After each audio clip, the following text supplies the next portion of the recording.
Hi guys, it's Tiffany Hill here, thauthentic.com, author of Authentic Me. How are you doing?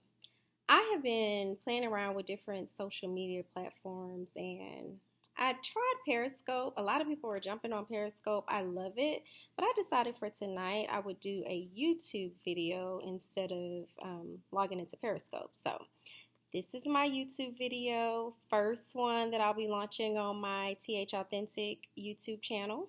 So I'm excited about that. I hope you guys have been following my website, reading excerpts from the book. Really exciting, and I hope that it sparks a lot of important conversation that we all need to be having with each other, authentic conversations that we need to be having. So for my first YouTube conversation tonight, I chose the title Domestic Violence Unsilenced. Domestic Violence Unsilenced. My name is Tiffany Hill, again, thauthentic.com, and I have survived domestic abuse. This first YouTube video that I'm doing was sparked by something that happened to me tonight with one of my sons. I have 3 boys, my heart. Anyone who knows me, you know all about them. If you follow me on any social media, I refer to them as my 3 T's. So we had an incident tonight, but let me back up and say last year, 2015, was a very, very rough year for me. It was a year where there were a lot of days there were days where I'm like, I don't even know if I'm going to make it, to be honest with you. I had a lot of disappointments. It seems like it was just, for me, in my opinion, just a very, very unfair year. And I question a lot of things. I question myself. I question why things were happening to me. I question my faith. I could question family, friendships, relationships. It was a time where I had to reevaluate a lot of things, reevaluate almost everything, and kind of just start over and say, I have to get back to who Tiffany is, loving Tiffany again, or I won't be able to survive. I just will not be able to survive. So after going through that, and I won't even get into detail because it's a lot. I went through a lot. But hey, I'm still here and I'm smiling and I'm happy, genuinely happy. But after going through all of that and knowing all the emotions that I feel and really being, to quite honest with you, being frightened to death some days because I was like, wow, I didn't even know that I could feel like this. I didn't know that I could ever get to the point where I didn't want to live anymore, that I didn't love myself. And after you go through something like that, the therapeutic way of me dealing with that and turning all of that around into something good is how can I take my experience and help someone else? If just one person, I will have felt that I have succeeded, because I don't want anyone to have to go through some of the things that I've gone through. And I'll have series of talks about this and other things just to empower. My main focus and my main passion is I love mentoring young ladies. I love empowering women. I love collaborating and working together, because I know that that's a lot of where I've gotten my strength. A lot of women, strong women in my life, are the reason why I am able to be as strong as I am today. So I came into the new year, 2016, declaring that the year that I had in 2015 will never be my story again. That will never be my story again. And it's as simple as knowing that I love Tiffany and that I'll always love Tiffany. And that has to be paramount. That has to be what's most important. And I have to be authentic. So being authentic means no more covering up things, no more pretending, just showing up and being the best me that I can be. So rough year 2015, start 2016 off being intentionally, that's a key word, intentionally positive, because it's easy, so easy to fall back into that same state that you've been in. But I was like, I have to be intentional about it. I have to wake up every morning telling myself it's going to be a good day. You're going to be happy. And you do it so much until it becomes a habit. It becomes who you are. It becomes natural to get up and log on to positive, encouraging Periscope, to listen to positive, encouraging words, to hang around positive, encouraging people. That becomes a part of your life, and who you surround yourself with, who you're attracted to, becomes positive, because I've been in darkness and I don't want to be there anymore. I don't ever want to be in darkness anymore. I don't ever want to go through those dark times of not loving myself, of not feeling worthy, of not feeling valued. I can't go back there. So I started 2016 off saying, this is where I'm at. I'm going to love me. I'm going to admit that I'm not perfect, but I'm working on every day being intentionally happy, intentionally positive, and making sure that all of my actions align with making Tiffany and those around me better. So 2016, Tiffany's year, the year of Tiffany. I'm claiming it. That's what it's going to be. So I today briefly went back to being depressed. And now I've also learned, this is another key thing, start evaluating your day. Start evaluating your emotions. Like, take some time to yourself and think about it. Why did you feel that way? What made you feel that way? Because then when you process it, a lot of times we're moving through life so fast, we're not processing what's happening or why we're feeling a certain way. I mean, it happens, we feel bad, we keep going, but we don't really think about it and process it. So I actually took some time to sit down and think about it. And I'm like, why did I almost let myself get back to that state? And so the answer is simple. It involved my 3 T's. I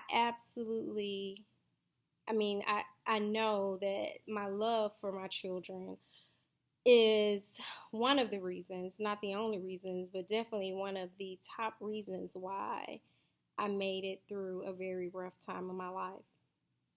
So this evening, and I'm going to just give you the short version. This evening, my oldest son had a basketball practice that he wanted to attend. And I told him that I wouldn't take him. I said, no, I'm not going to take you to this basketball practice. You might be thinking, well, why wouldn't you take your son to the basketball practice? Well, I didn't want to take him to the practice because I wasn't sure if his father would also be present at this basketball game. And my son's father has a protective order against me currently in Logan County. I actually have it here. I'm going to try to get through this video and stay positive and stay upbeat, but I have to lay the facts out for you as well. So the VPO, mostly is about my book, Authentic Me.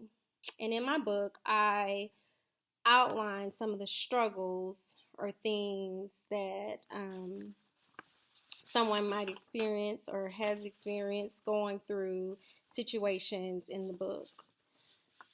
So one of those was that, and I have it here. That's what I'm looking at. I'm looking at the paper. I'm looking at the VPO that was filed against me. That is actually still very active in Logan County. And it says that, I'm going to read it really briefly. In recent weeks, I became aware that Tiffany Hill, my ex-spouse, published a book that is written in first person and thinly disguised to tell the world lies about our marriage. Most of the accusations were disproven at trial. New allegations never presented at trial are in the book and are totally false. I read the book and became extremely frightened and apprehensive. I fear for my safety, and I now wear a bulletproof vest. I included as an exhibit pages from the book where Tiffany states she wants to kill me and has learned to shoot a gun, and pictures me as the target.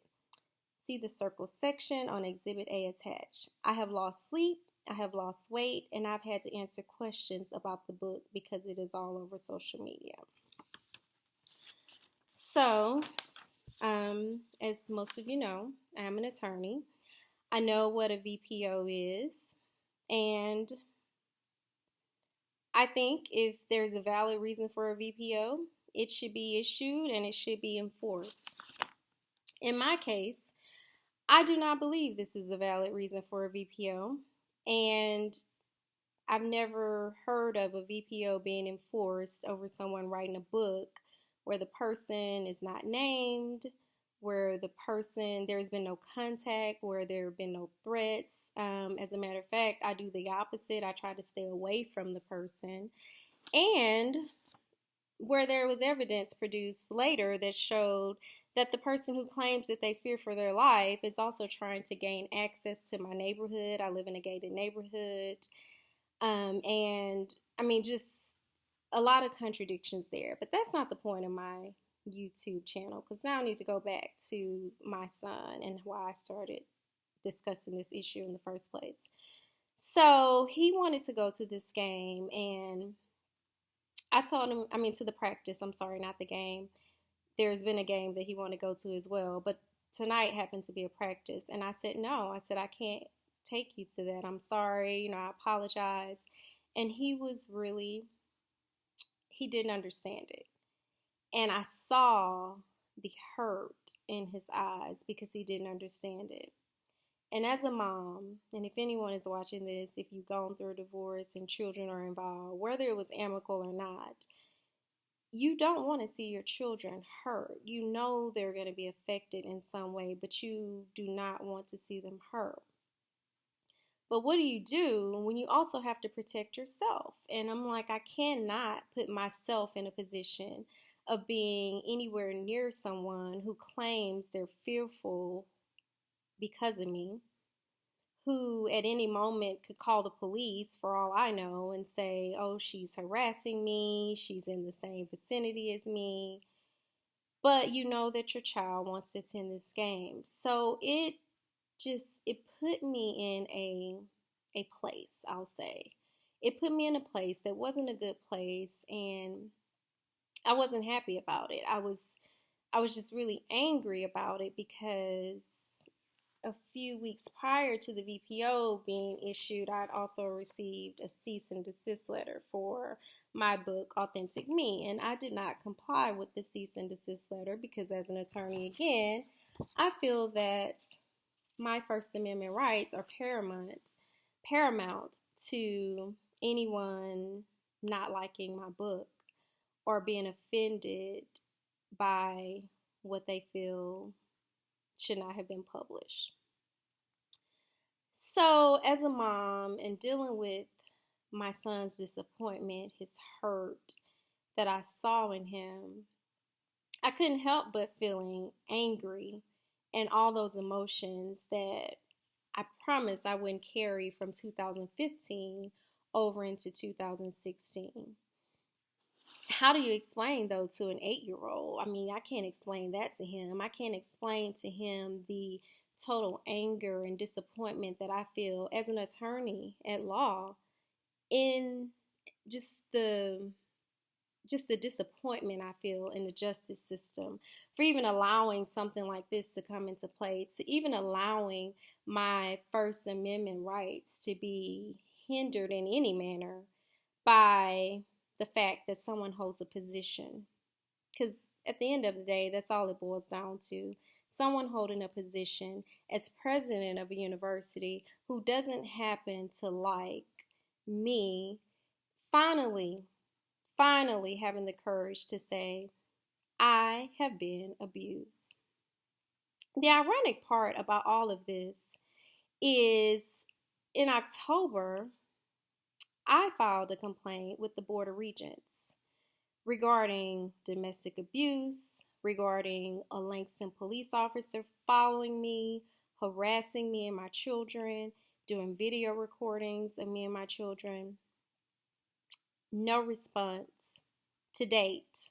I finally, when I got senators and representatives involved, I finally did get some response from General Counsel for Board of Regents, but very, very minimal and very definitely wasn't what the response that you would think, or the reaction, or even the attention given to the matter that you would think would happen. Now, that's a fundamental issue, a fundamental problem with any woman who experiences domestic abuse, anyone who experiences harassment, anyone who has a Langston police officer or any police officer harassing them that does not even get a response or an investigation. It's uncalled for. It's embarrassing. Again, as an attorney myself, I am just floored by the lack of response or the lack of interest. But I have told myself that I cannot allow that situation to dictate how I feel about the profession that I love and hinder me from continuing to effectuate change, hinder me from continuing to have a voice, to be a voice for women who don't or are unable to speak up, for women who don't have don't know who to go to, who to talk to, who to reach out to. I will continue to be an advocate, not only for myself, but for other women as well. Because I know that when you allow someone to silence your voice, they continue to retain power over you. They continue to exercise control over you. And when someone abuses you, I said earlier, I did a Periscope a few days ago where I was talking about someone trying to kill your spirit. They might not try to kill you or harm you physically, but they will try to kill your spirit by touching the ones that you love, a lot of times your children, touching your children, somehow using your children to pull at you, to kill your spirit. In my case, I've been very open about this because at one time it was an embarrassment to me. And I want you guys to listen to this. At one time, it was a total embarrassment to me. And it's probably the primary reason why I didn't think I wanted to live again. I was so embarrassed that I could lose custody of my children where there is no abuse involved, where there's no drug use, where I've been present in the kids' life, where I've been taking care of the children. And to lose custody of them, that'll be a whole nother speech or topic in itself. But I'm saying all this to say, because there is a message in this, I'm saying all this to say, you have to find a way for all of those trials, all of those tests to become your testimony. And when you live and walk in your truth, that's how you're able to hold your head up high. You know, a lot of people say, I can't believe, Tiffany, that you went through all of that and you're still smiling. You were able to write a book. You're still moving forward. And I'm very open. And I say, don't be fooled. There were a lot of rough days. But the one thing that got me back up on my feet, besides my friends, besides my family, besides my great support saying, you can do this, you're going to do this, we're here for you. The one thing that got me back up on my feet was the fact that I knew every day I've been a good mom.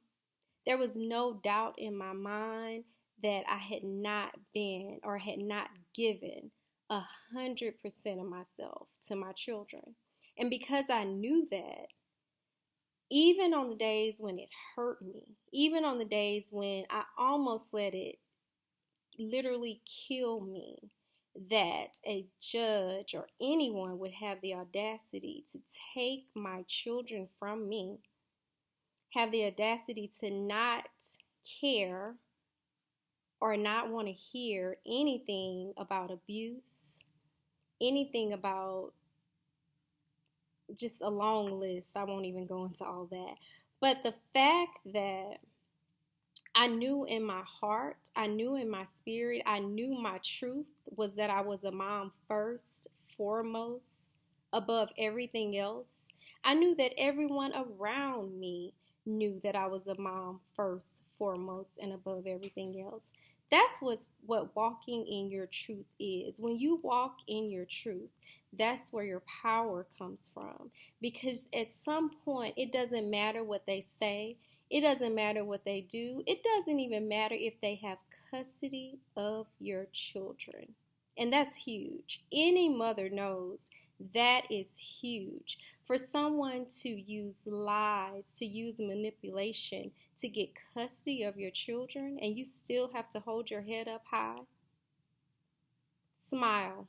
That's all I can tell you. Smile. There was a meme I saw a few days ago that says, "You couldn't stop me if you tried."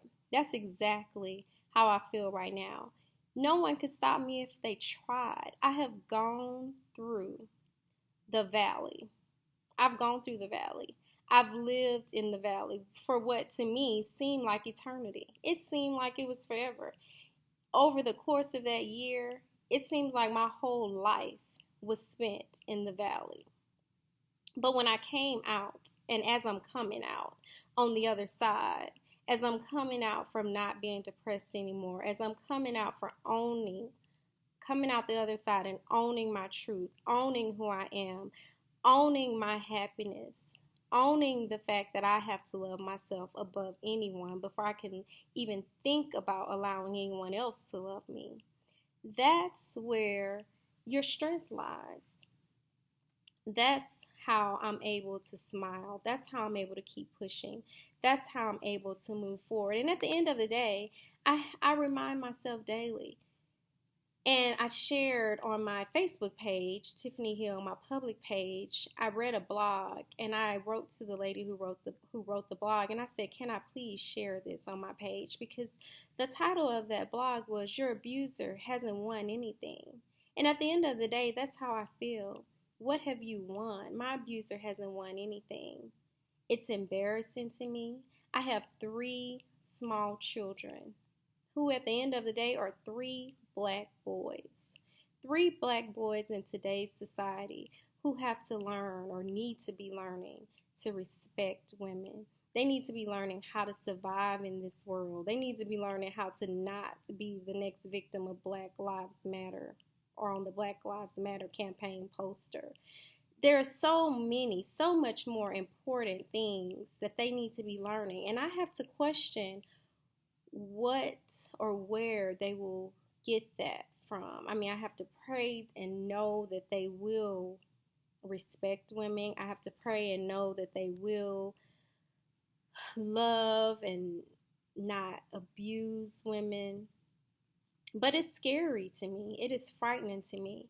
And I want to tell women who've been abused one thing. I would always say, well, out of all the things that hurt me the most, it hurt me that someone would lie on me and say that I'm not a good mom. And I'm like, I just don't understand that. You can say that you hate Tiffany as a person. You can say that you hate Tiffany as a wife, that I wasn't a good wife, that I wasn't a good partner, that I wasn't a good friend, whatever. But I'm like, why would someone attack me at the thing that I gave my everything to? I gave my everything to being a mom. Why would someone go that low? And I was having a conversation with a lady who does counseling services for abused women. And I said, after all, I've never said that he didn't love the children. I believe that he loves the children, but I just can't understand why someone would say that I don't love my children. Why would someone say that they're afraid for their children's safety when they're with me? That was said about me. They're afraid for their safety when they're with me. Why would someone have their own children, their oldest children, to lie, to blatantly lie? And I'm going on record saying that. To blatantly lie and say that they've always had great relations with with the first ex-wife. I mean, just a lot of lies that were said in court. And I just couldn't understand it. And she helped me to realize that abusers want to control you. Narcissists want to control you, and they will do that by any means possible. And another key point that she helped me to understand is that they cannot possibly love their children. That's huge. They can't love their children because when you love your children, you would not do the mother of your children that way. You would not do that to the mother of your children. So I shared that blog, and I'm speaking to any woman who's going through any situation that is remotely similar to this. Your abuser has not won anything. They have not won anything. Don't feel defeated. Your victory is coming, and your victory is coming in a different way.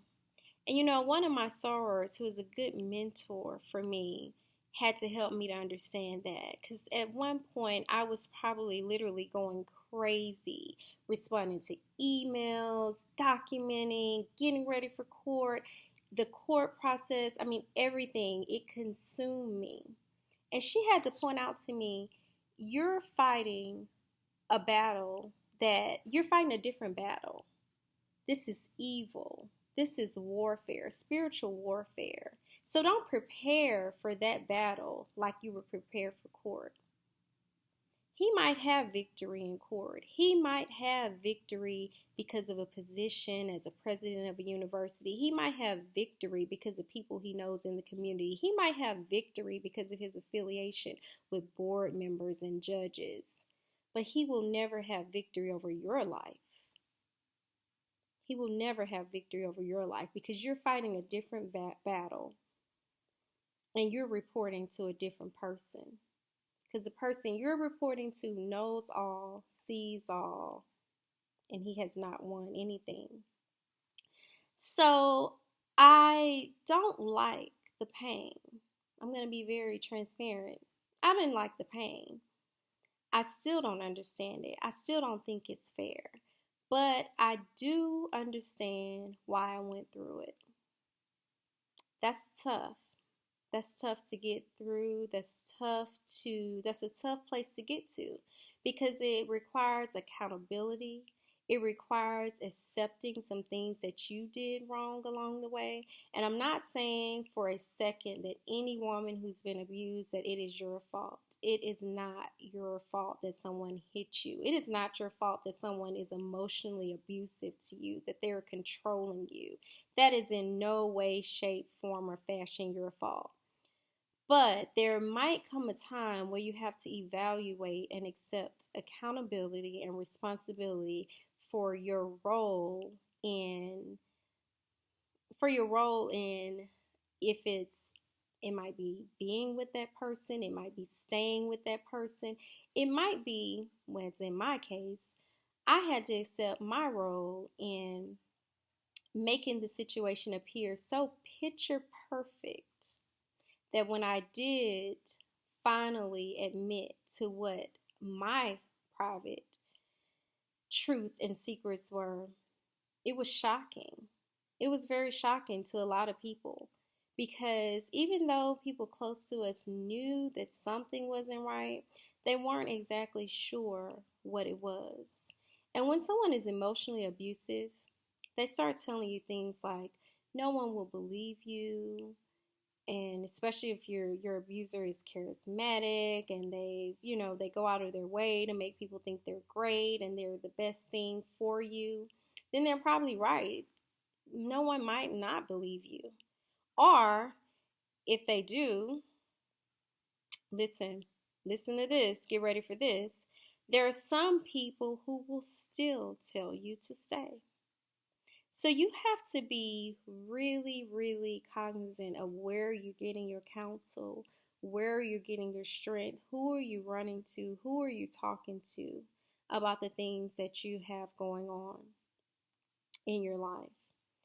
My goal, my mission, the reason why I wrote Authentic Me, a story of strength, perseverance, and faith, is because I want to empower, encourage other women that no matter what your situation is, you can get through it. You can move from pain to purpose. You can grow through it instead of going through it. You can do all of those things when you learn to live your truth, when you learn to be authentic, when you learn to operate in a spirit of loving yourself, in a spirit of only inserting positive things into your life.